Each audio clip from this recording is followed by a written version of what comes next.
서서히 머리에서 혈액이 빠져나오게 하기 위해서입니다. 이때는 손을 발 쪽으로 뻗어서 변형 쟁기 자세를 만들 수도 있습니다. 자, 이제 내리십시오. 자, 오늘은 여기까지 하시겠습니다. 자, 이제 자리에 잠시 앉으시도록 그렇게 하십시오.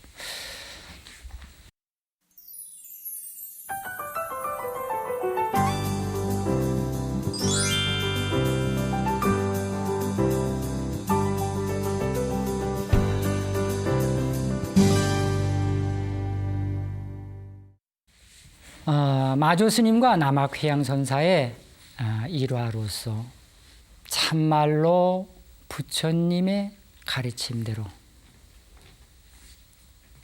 우리가 불교를 부처님 가르침대로 수행을 하려면 어떻게 해야 되는가를 가늠해 봤습니다. 자, 견성성불이라고 했습니다.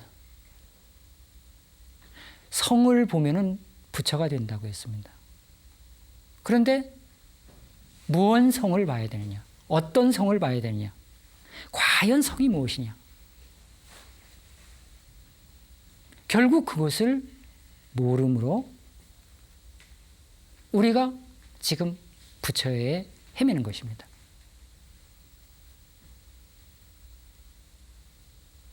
불교를 부처님을 알지 못하고 부처님이 되겠다는 것은 정말로 큰 넌센스입니다. 목적 개념이 없이 하는 일은 그 무엇도 제대로 될 리가 없습니다. 부처님의 말씀은 우리 모두 생사윤회를 결정코 타넘어서 모두 열반의 경지에, 해탈의 경지에, 정멸의 경지에, 부처의 경지에 다다르자, 부처가 되자 하시는 한 말씀으로 정리를 할 수 있습니다. 그런데 열반이 무엇인지, 해탈이 무엇인지, 정멸이 무엇인지, 그리고 더 많은 단어들이 있습니다. 반야가 무엇인지, 부처가 무엇인지 모르고서 내가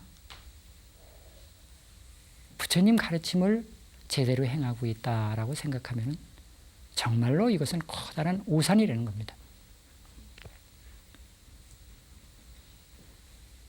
이렇게 곰곰이 내 자신을 살펴봤을 때 내가 이것을 정확하게 파악하지 못했다면, 그리고 여기에서 벗어난 공부를 하고 있었다면 여러분들이 모든 것을 조금도 아까워 생각하시지 마시고 싹 버리고 과연 부처가 무엇이냐, 어떤 것이 부처냐, 과연 무엇이 부처냐, 이렇게 생각을 모아갈 때 진정으로 그분이 제대로 된 수행을 하시는 것이고 제대로 된 참선을 하시는 것이고 제대로 불법 공부를 하시는 것이다. 제가 여러분에게 드리고 싶은 말씀은 바로 이것입니다. 그래서 이것을 바로 화두라고 하는 것입니다. 1700공안이 있다라고 얘기를 하는데 그 공안이 바로 여하십을 어떤 것이 부처냐, 이것을 해결하기 위해서 생긴 것이기 때문에 1700공안 중에서 하나만 건드려도 그 1700공안이 모두 넘어가게 되는 것입니다. 이것과 상관없는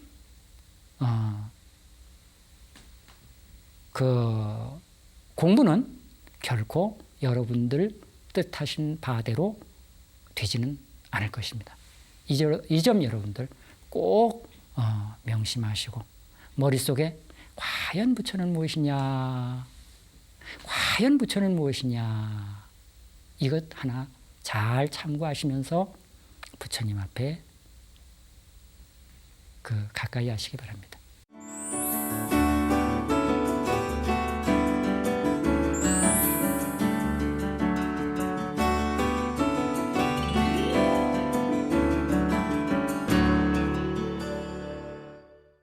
오늘 배우신 거 다시 한번 복습하겠습니다. 자, 어깨서기 첫 동작은 다리 들기부터 시작한다고 했습니다. 자, 다리 번쩍 들면서 먼저 다리에 쏠려 있던 피가 상체로 돌아갈 수 있도록 했습니다. 이때에도 팔을 물론 엉덩이 옆에 붙이고 할 수 있겠지만은 너무 시간이 아까워서 요 짬을 이용해서 팔을 머리 위로 쭉 뻗은 겁니다. 이렇게 시간을 아껴서 짬짬이 하시는 이런 포즈가 결국은 너나 없이 겪게 되는 어깨의 통증을 물리치게 되는 겁니다. 자, 엉덩이 옆에 손을 대고 그리고 다리를 툭 차서 머리 뒤로 넘겼습니다. 이때 손깍지를 껴서 다시 팔을 쭉 뻗습니다. 이렇게 여러분들 이런 틈틈이 꼭 기억 잘 하시고 정확한 자세를 유지하시려고 하면 됩니다. 그러나 처음 하시는 분들은 이렇게 하시기가 힘드니까 손을 등 뒤에 고여주면 좋다. 자, 다시 이제 바로 된 어깨서기 자세입니다. 손으로 등 뒤를 딱 단단하게 짚고 다리를 높이 올려서 자, 발끝을 하늘로 쭉 뻗습니다. 요즘에 이 참선 요가 지도자들이 각기 이제 특기대로 참선 요가의 효능을 이제 개발하는 것 같습니다. 그래서 발을 뻗었을 때, 발끝을 천장으로 보냈을 때, 그리고 발끝을 아래쪽으로 향했을 때 느낌이 다르다라고 얘기를 하는데 이런 것도 여러분들이 한번 스스로 해보시면서 하시면 좋습니다. 그렇기 때문에 참선 요가는 흉내만 내도 됩니다라고 얘기를 하는 겁니다. 세세한 동작들은 여러분들이 이렇게도 변형을 시켜보고 저렇게도 변형을 시켜보고 그렇게 나온 것이 인도 요가에서는 84,000가지다라고 얘기를 하는 겁니다. 그래서 참선 요가 40동작도 그렇게 따진다면 수백 가지로도 변형이 될 수 있는 겁니다.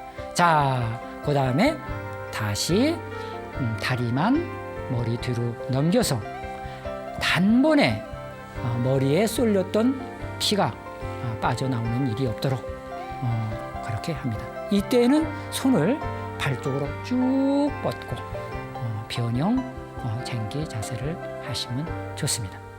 자, 이 자세에서는 호흡을 편안하게 하세요. 항상 여러분들이 하시다 보면은 스스로 느끼시는 경우가 있습니다. 요 자세에서는 호흡을 적당하게 해야 되겠다. 요 자세에서는 좀 더 잘해주면 효과가 좋겠는걸? 이런 판단이 사실 또 요만큼 하셨으면 드셨으리라고 생각됩니다. 자, 이제 다리를 편안하게 오늘은 여기까지입니다. 자, 이제 일어나서 앉으시도록 하시죠. 많은 분들이 참선 요가 수련을 어느 때 했으면 좋겠습니까? 라는 말씀을 많이 하십니다. 참선 요가 시간은 식사를 하신 후에 한 2시간 후에 하시면 좋습니다. 왜냐하면 참선 요가는 오장육부에 자극을 주기 위해서 만든 동작이 제법입니다라고 말씀드렸듯이 소화가 안 된 음식물이 내장에 고여 있을 때, 갇혀 있을 때에는 그 자극으로 인해서 굉장히 불편함을 느끼시게 됩니다. 그래서 되도록이면은 식후 2시간 이후에 하신다. 그러면은 대단히 좋은 시간입니다. 자, 다음 시간에 다시 뵙겠습니다. 성불해 주십시오.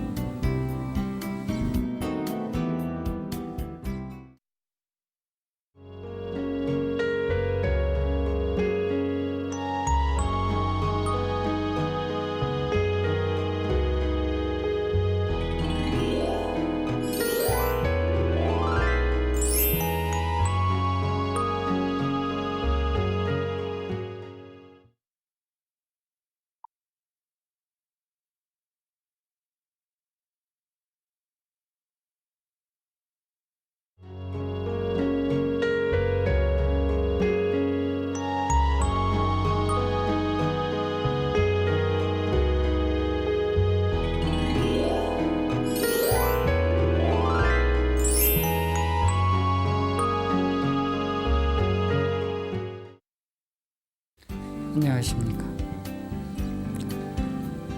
자, 오늘은 변형 어깨서기 연속 동작 중에서 마지막 동작을 배우시겠습니다.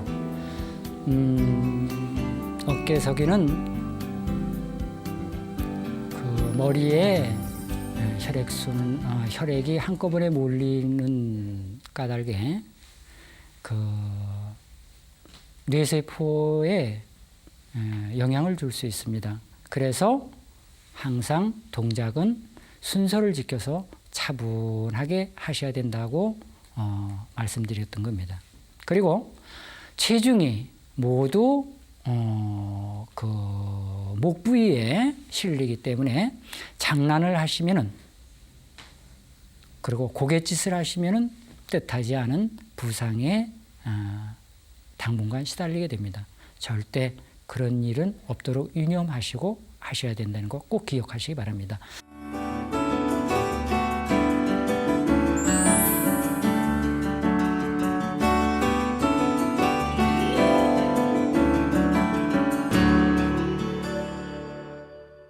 자, 들어놓습니다.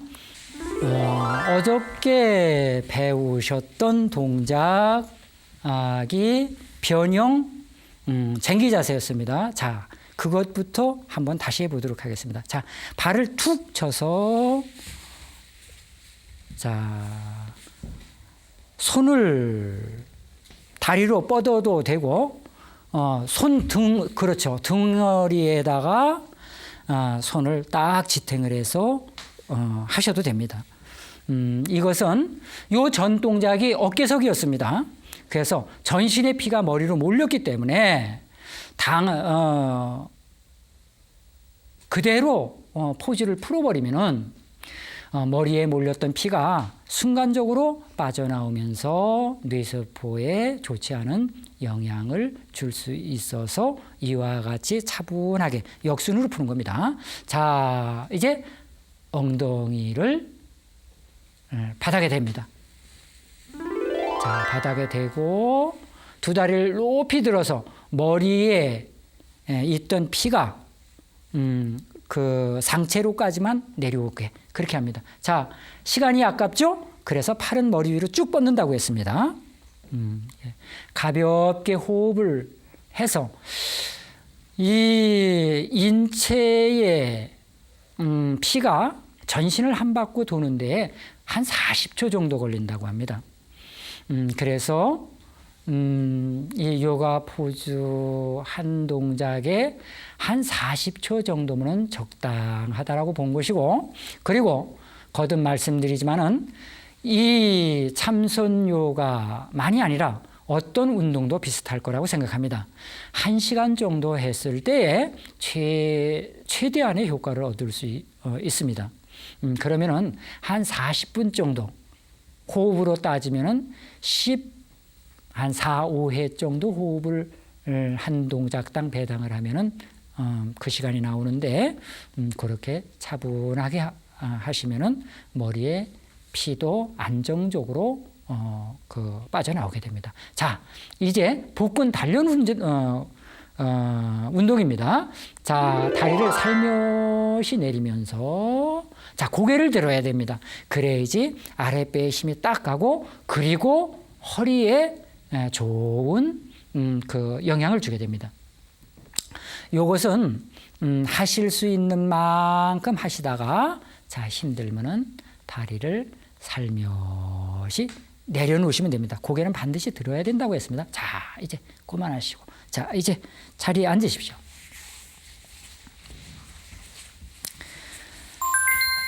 자, 여지껏 여러분들이 익히 들어왔던 화두의 중요성에 대해서 얘기를 했습니다. 제가 이번 참선 요가를 진행을 하면서 불교에 대한 얘기를 시작할 때에 사교 입선이라는 얘기부터 시작을 했습니다.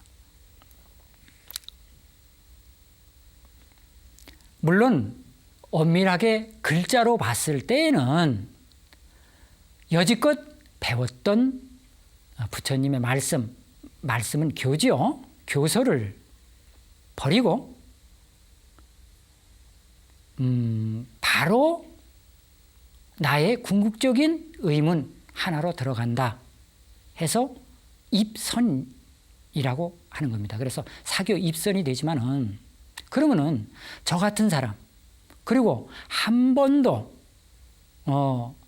절에는 열심히 부처님 앞에 열심히 기도도 하시고 절도 하시고 뭔가를 열심히 하셨지만은 경을 본 적이 없는 사람은 그럼 버릴 게 없어서 사교를 안 해도 되는 것이냐?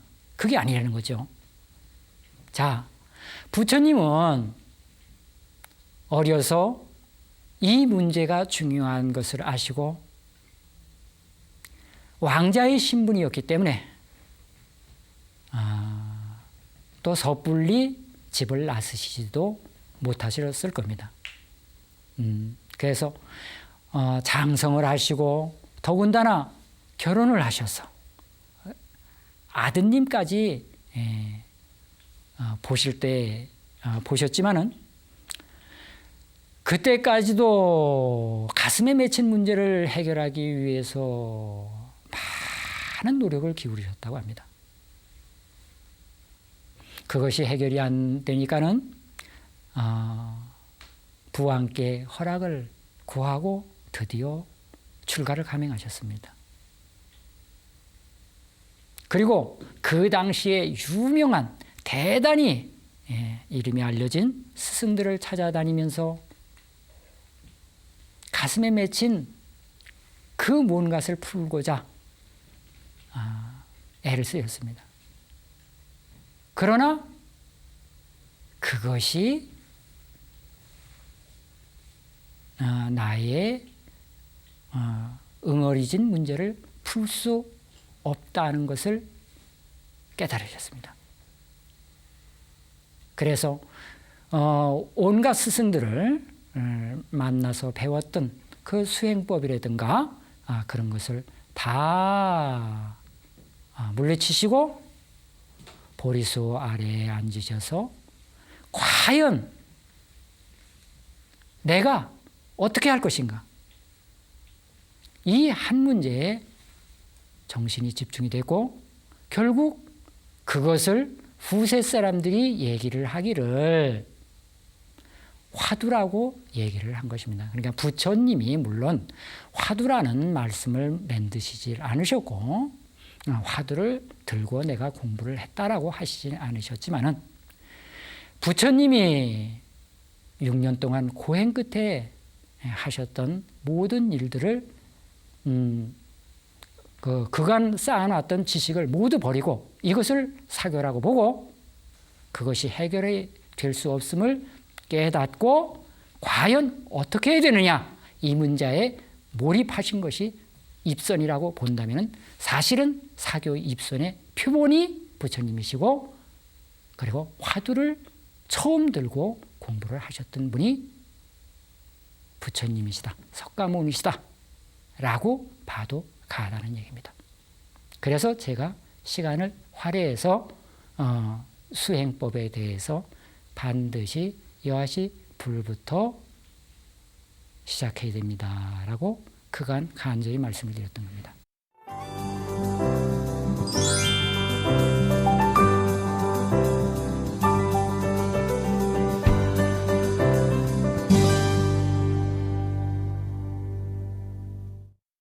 자, 오늘 배우신 거 다시 복습을 하시도록 하시겠습니다.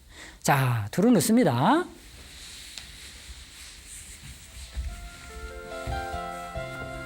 자, 변형 쟁기 자세부터 시작을 하겠습니다. 자, 다리를 툭 쳐서 몸통을 세우고 발을 뒤로 넘겼습니다. 자, 손을 등 뒤에 딱 붙이고 몸통이 다시 쓰러지지 않도록. 왜냐하면은 이 바로 전 자세가 물구나무 자세였는데 바로 등을 바닥에 댈 것 같으면은 머리에 있는 피들이 순식간에 빠져나오면서 뇌 세포에 좋은 영향을 주지 못합니다. 그래서 반드시 이 순서대로 물구나무서기, 어깨서기부터는 역순으로 푼다. 자, 이제 등을 바닥에 댈 차례입니다. 손은 아직까지는 머리 위로 뻗은 상태입니다. 자, 등허리를 바닥에 대세요. 그래서 두 다리만 수직으로 높이 뻗어 올렸습니다.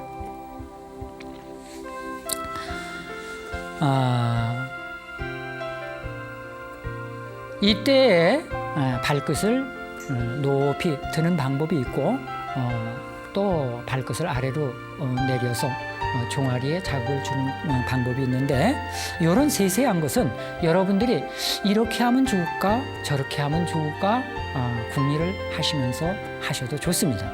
자, 다음 동작은 발을 살며시 내리면서 고개를 들어서 아랫배에 그 탄력을 주는 겁니다. 이것이 허리에도 대단히 좋은 느낌을 발생시키고, 특히 대책 없이 그 처지는 아랫배를 강화시키는 그런 효과가 있습니다. 자, 이제 앉으십시오. 오늘 그리고 이번 주에 배우신 동작은 여기까지가 되겠습니다. 요가, 참선 요가 40동작, 50동작을 하실 때에 과연